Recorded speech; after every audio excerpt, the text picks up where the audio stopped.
It is Sunday, the 15th of February, 2015. I'm in front of the Unitarian Church of Montreal. I just started the second half hour of protest in front of the Unitarian Church. And got somebody coming this way. I don't know if they're going to the church or not. Looks like they are. So anyhow, I am holding in my right hand a picket sign that says Unitarian Universalists misuse Canada's blasphemy law too, and in my left hand cover up and deny pedophilia and rape. Very truthful statement. In June of 2012, the Unitarian Universalist Association of Congregations in Boston had me served with the arrogant and aggressive cease and desist demand letter drafted by Stikeman Elliott barristers and solicitors litigation lawyer Maitre Marc-Andre Coulombe, which amongst other highly questionable accusations accused me of committing the criminal act of blasphemous libel, allegedly making unfounded and vicious allegations to the effect that ministers of the association engage in such despicable crimes as pedophilia and rape. In fact, I've done no such thing. I had, yes, blogged about some Unitarian Universalists who were actually convicted of engaging in such despicable crimes of pedophilia and rape.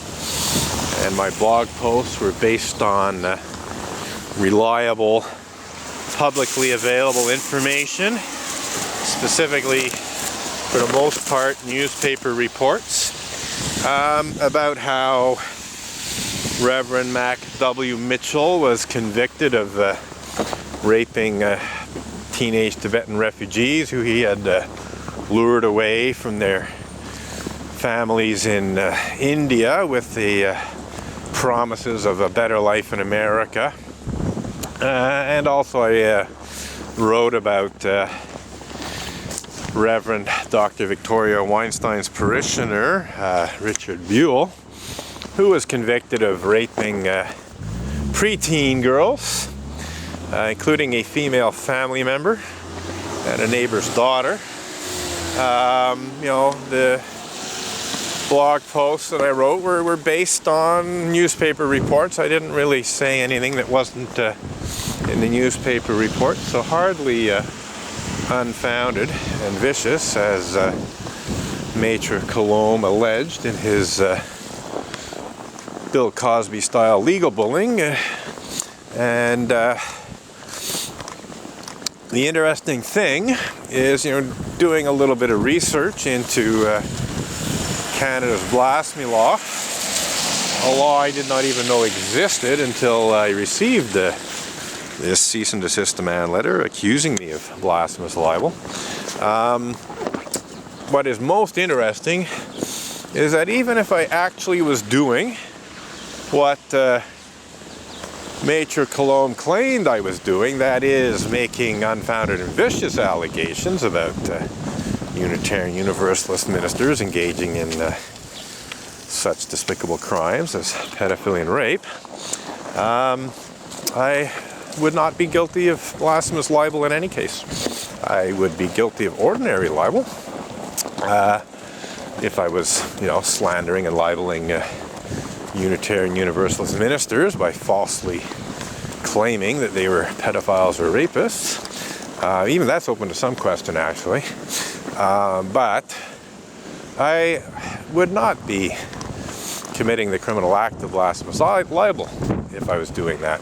The criminal act of blasphemous libel is essentially deeply insulting, the most sacred aspects of a religious community. Literally blaspheming, against a religion. And I don't believe that, falsely talking about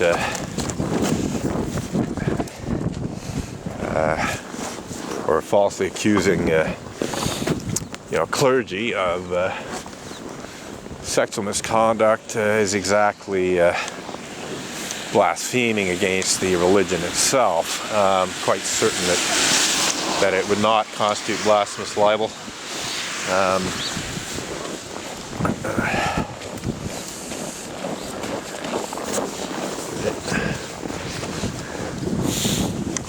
Okay. The wind is knocking down the picket signs again.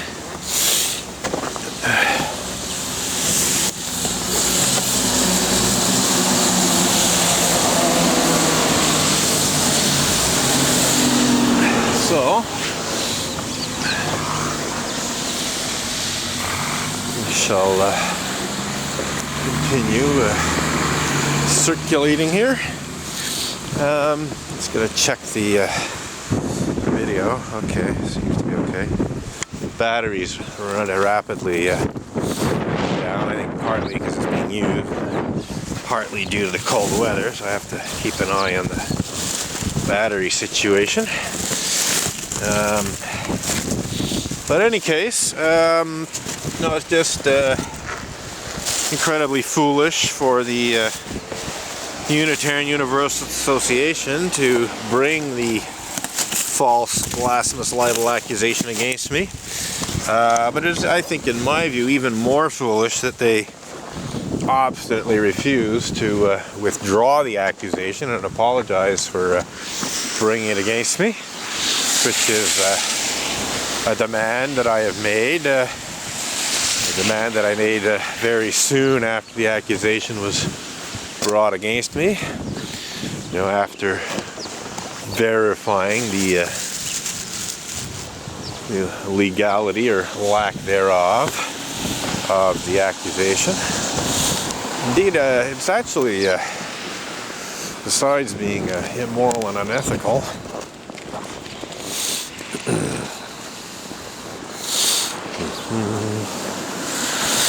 it is borderline criminal for the Unitarian Universalist Association to accuse me of blasphemous libel,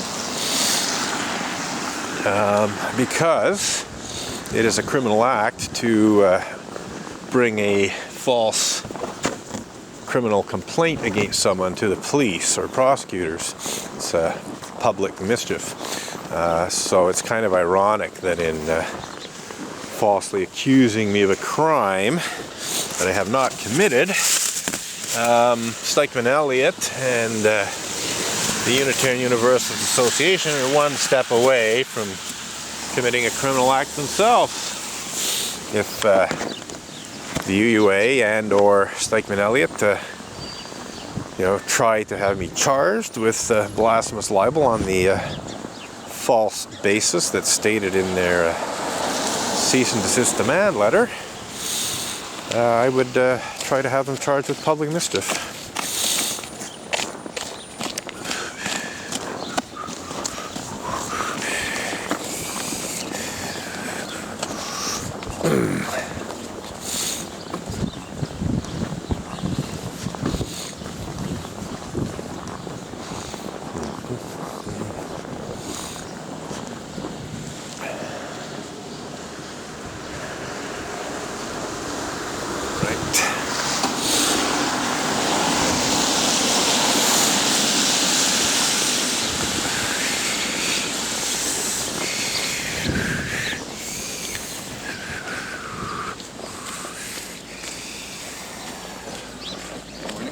Good morning. It's a wonderful morning.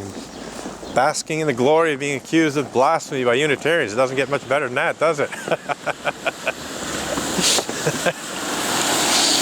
Yeah, so that's Mark Abley, Gazette columnist. He does a column about words.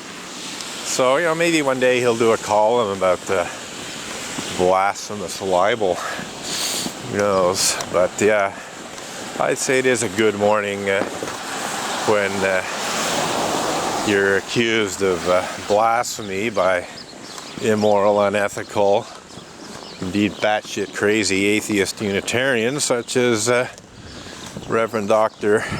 Peter Morales and former UUA Executive Vice President Kathleen K. Montgomery, to say nothing of other top-level UUA leaders who are responsible for the UUA accusing me of blasphemous libel. I'm sure it wasn't just those two. I'm sure there are other people involved, and in fact, it's being approved by pretty well everyone. Jeannie Corder was made aware and did nothing. Jim Key, good day, was made aware of this misuse of blasphemy law, did absolutely nothing to correct the situation.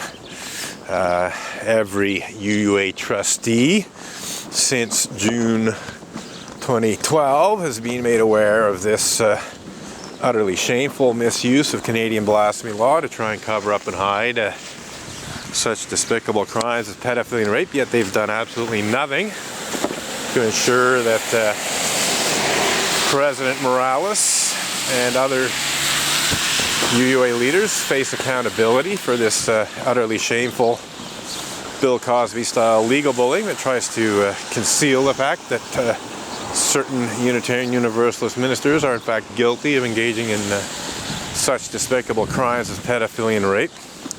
So when it gets right down to it, as far as I'm concerned, the whole upper echelon of the UUA is complicit in this misuse of blasphemy law. Every single UUA trustee.